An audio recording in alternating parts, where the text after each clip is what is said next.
Hello, everyone, and welcome to Mirrors of Consciousness. And this is going to be a video that is a much more detailed, much more specific overview of each of the Orbifold's majors, going through each of the symbols that are contained in the cards or the depictions of symbols that are maybe hinted at by the geometry of the cards and the use of color, as well as some of my thoughts on each of the cards. I actually spent the whole afternoon recording these, and what was supposed to be a walkthrough of all the majors in, say, half an hour or so turned into um, quite a bit more footage on each of the majors. So what I'm going to do is actually split each of the videos that I created on the majors into separate videos, covering one, two, or maybe three majors for each video. Either pairings of majors, if two majors seem really closely related to each other, then it'll be a video on two majors, uh, or it'll be a video on single majors one at a time. Of course, none of the majors exists alone. All of the majors are interrelated with each other, and so keep that in mind. There are a couple of moments in a couple of these videos that will follow over the next little while uh, that do talk about the relationships between different majors. And so keep that in mind. There will be some information about, let's say, temperance that will appear in the sun card video. Not a lot, but there will be some crossover in that regard. The first two cards that we're going to cover are the two cards that are not traditionally part of the major arcana that I added into the Orbifold.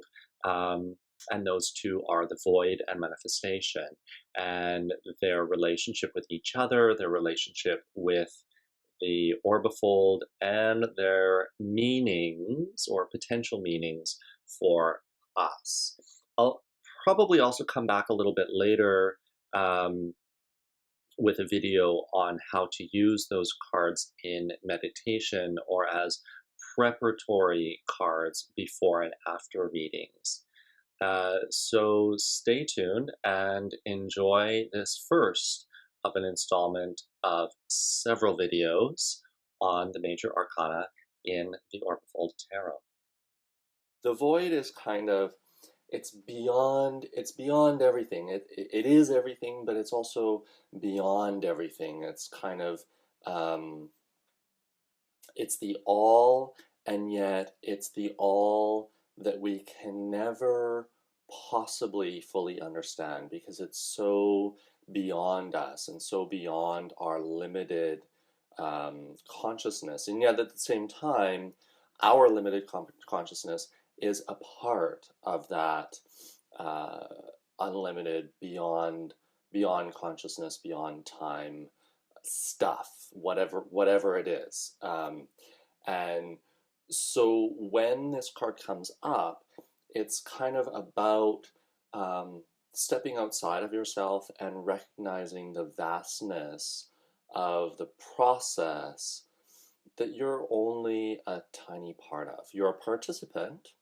You're a valuable part, but you're only a teeny tiny part of it. And there's a much broader picture. There's a much more vast, um, a much more vast.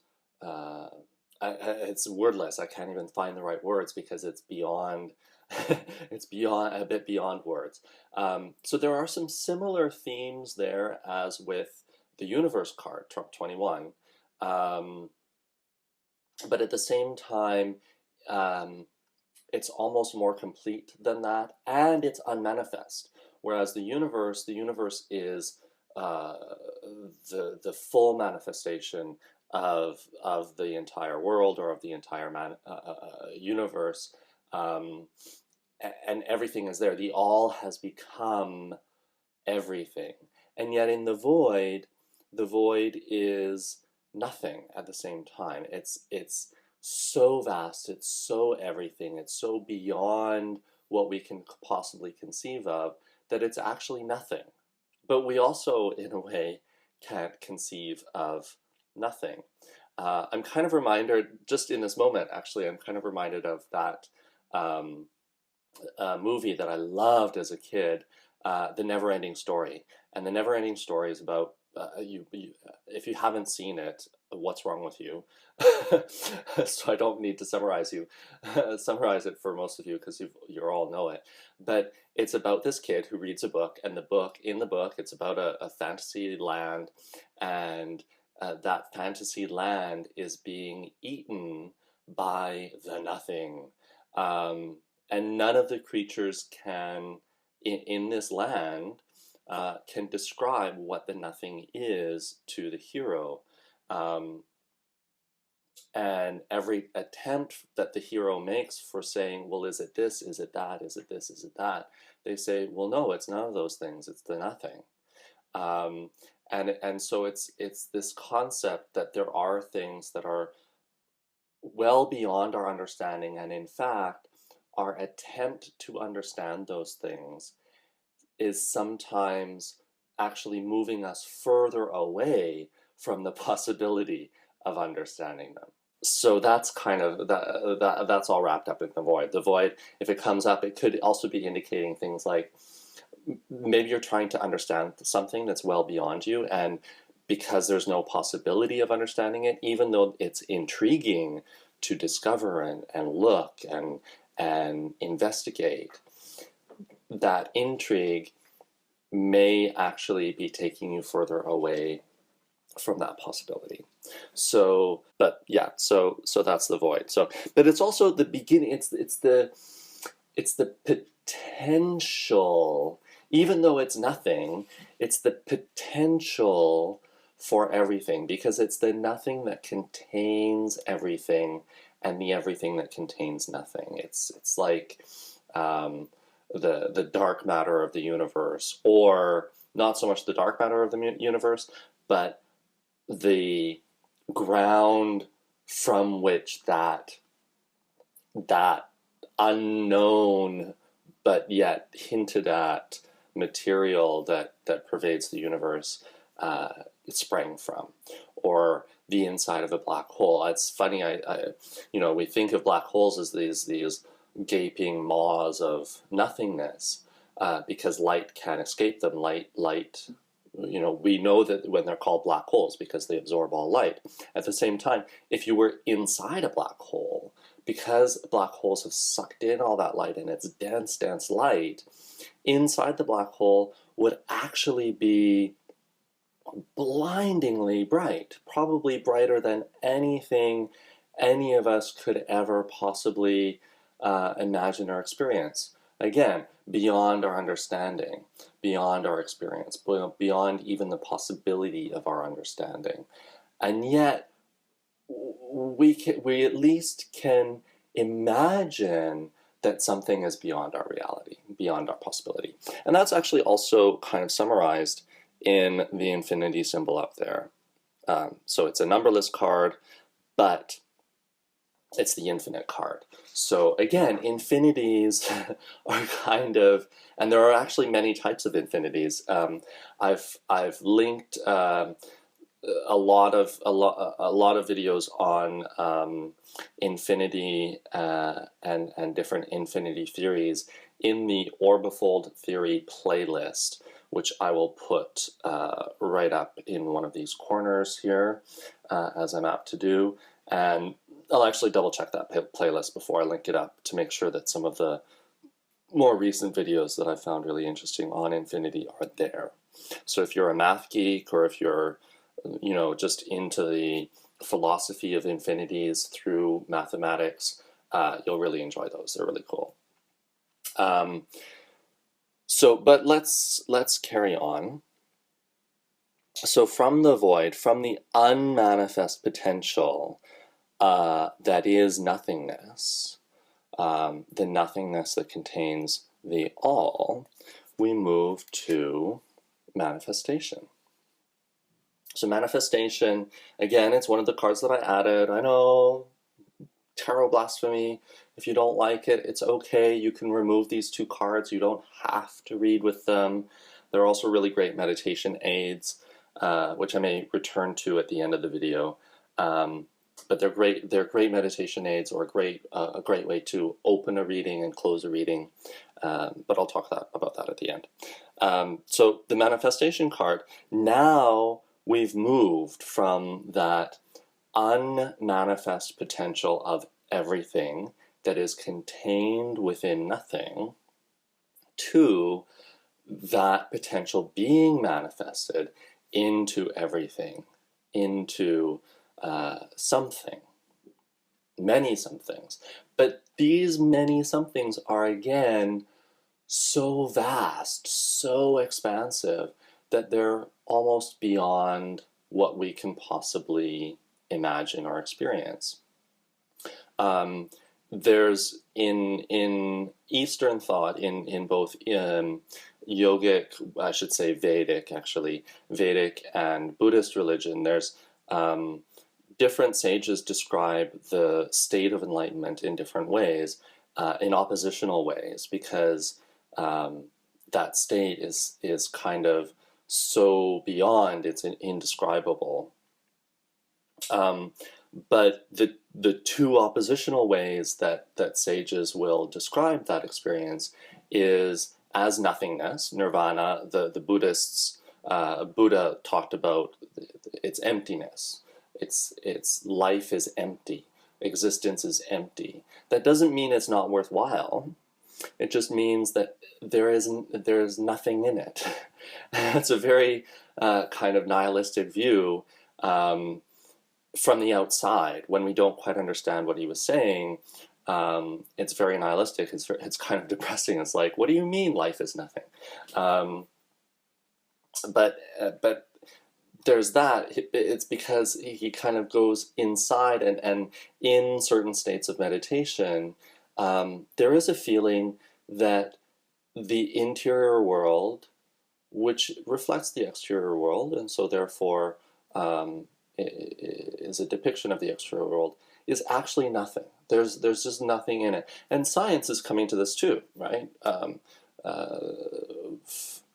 Within atoms, it's almost all empty space. There's the little protons and the little neutrons and the nucleus and inside the atom, but most of the space inside an atom it's totally empty. It's not filled with anything. And so even the things that make up our material existence are empty. There's nothing to them, or almost nothing to them. And yet they make up everything. Everything tangible, everything intangible, everything we understand are made up of these little bits of nothing. So that's still the void. But the other description of enlightenment, that is common, is an experience, a feeling.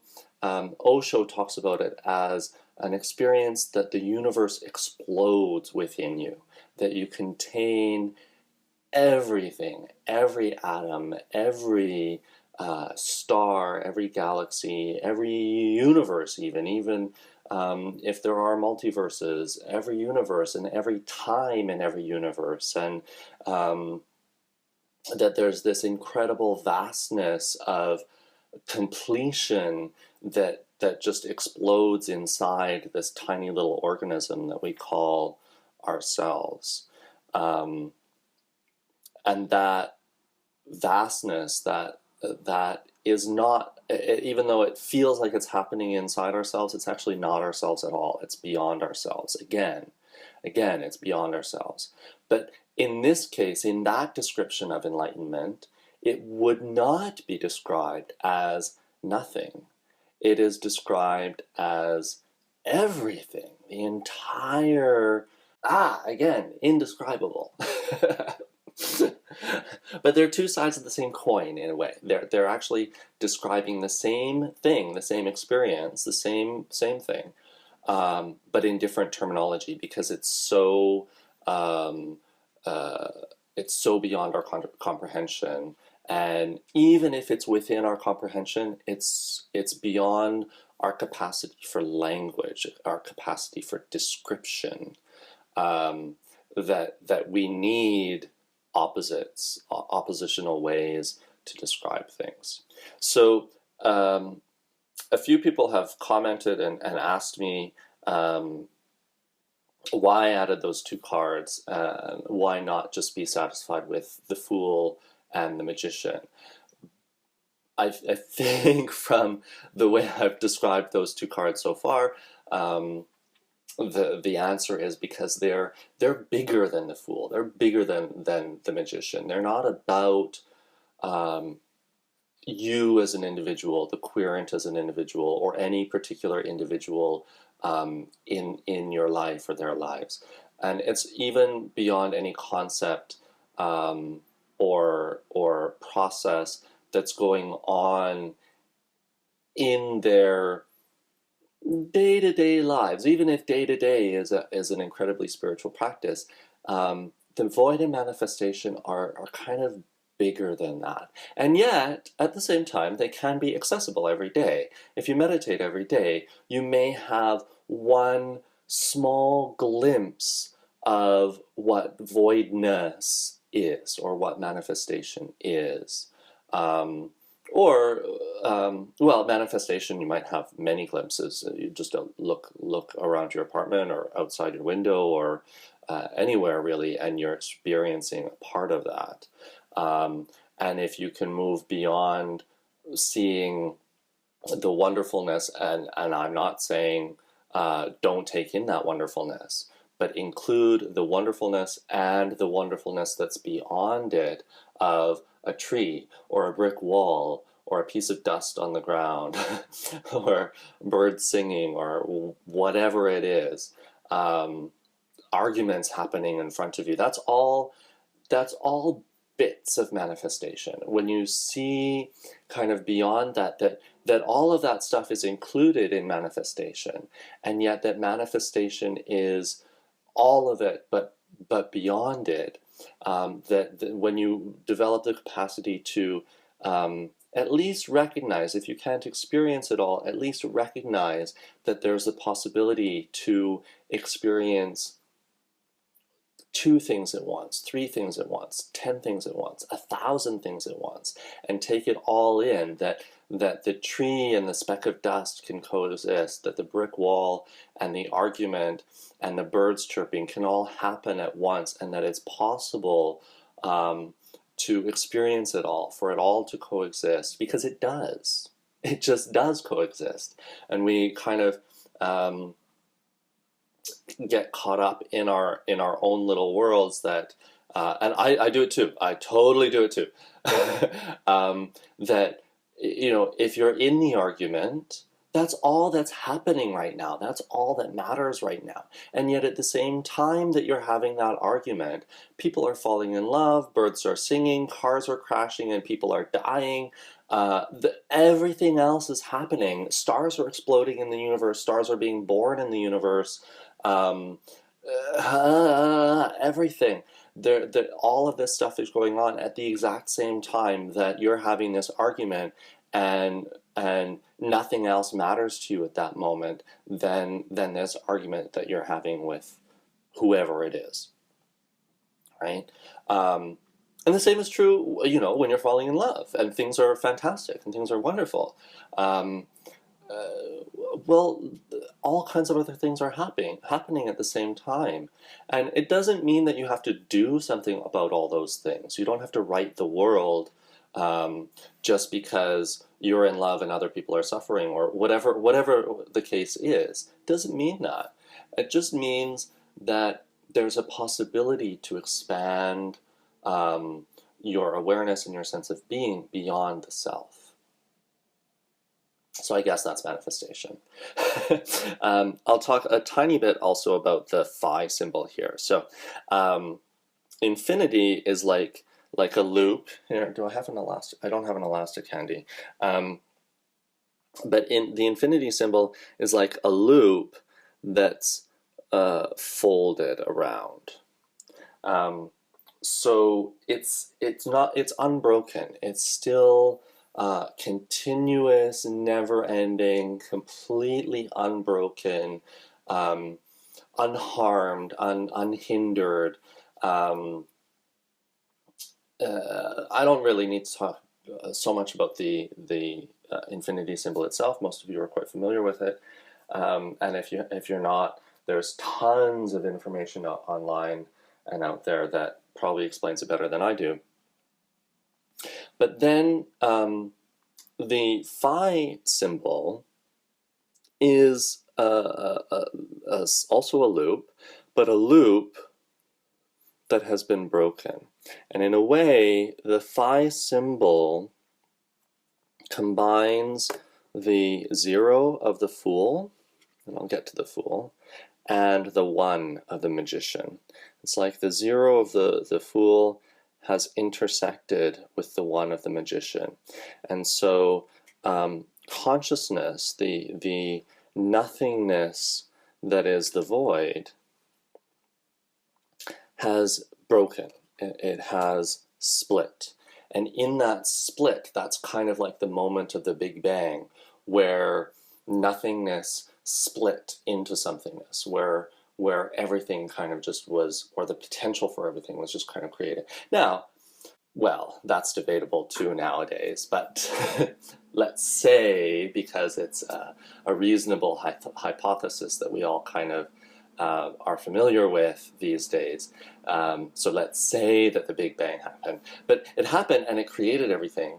But it didn't actually create everything then and there. It just created all the materials, all the raw, all that potential became manifest. And so there was a split there. The phi symbol also, so that's the visual breakdown of the phi symbol. The phi symbol itself as a mathematical expression is the proportion 1.618 and a whole bunch of other decimals beyond that. It's like pi, where the decimal, the numbers just keep going on and on and on past the decimal point, and nobody's really found any end to these numbers, at least in a 10-base mathematical system, which we can also debate about whether 10 base is correct mathematics or not. But anyway, I won't get into that. But 1.618 is the number, or the proportion, 1 to 1.618, is the proportion that shows itself most often, most readily in nature. When talking about phi, which is also sometimes talked about as the golden number, the golden mean, the golden section, it's the same thing. And usually you see little depictions of a spiral that communicate the idea of the golden mean. So that's phi, and then usually right alongside discussions of phi, there are also discussions of the Fibonacci sequence. And the Fibonacci sequence is a sequence of numbers where you add the two latest numbers in the sequence, or any two numbers in the sequence, to get the next number in the sequence. So if you start with 1, you add 1 to 1, and 1 plus 1, of course, equals 2. But then, so now you have 3 numbers. You have 1, you have 1, and you have 2. And so you combine those. You combine only the last 2. So 1 and 2 equals 3. And then the last 2 numbers in the sequence now are 2 and 3. So that's 5. And then 3 and 5 is 8, and on and on and on and on. The interesting thing, and the reason why phi and Fibonacci are usually described alongside each other, is that the Fibonacci number is the way that nature tends to express itself. So you get often, with the way that plants grow, you get one stem, one first leaf that kind of springs out of the ground, and then it splits into 2. And then usually that splits into 3, sometimes into 4, but most commonly that splits into 3, and then into 5, and then into 8, and so on. And it's expressed in many, many different ways, in the proportions of the body, in the proportions of what we feel are pleasing to the eye, all that kind of stuff. So Fibonacci keeps showing up. The further along, the interesting thing is that the further along the Fibonacci sequence you get, the closer to that 1 to 1.618 ratio you get. So in the beginning of the Fibonacci sequence, it's 1 to 1. 1 and 1, 1 to 1 is 1. Then, so that's way off of the actual golden number. Then 1 to 2 is the next ratio, between 1 and 2. 1 to 2 is the next ratio, and that's also way beyond the phi number, the golden ratio, but to the other extreme. And then 2 to 3 sinks back down closer to the 1 to 1 ratio, but also closer to the phi ratio. And then on and on and on down the sequence. And the further along the sequence you get, the closer to 1.618, blah, blah, blah, blah, blah, you get. So they're interrelated. So the idea is that the phi number is the ideal expression of consciousness into matter. The Fibonacci sequence is the real possibility of the expression of consciousness into matter, how it actually does it. And it's always kind of aiming, striving for phi. So phi is, in that sense, is the manifestation number. It's the way that nothingness becomes somethingness. Fun, huh? 2 cards.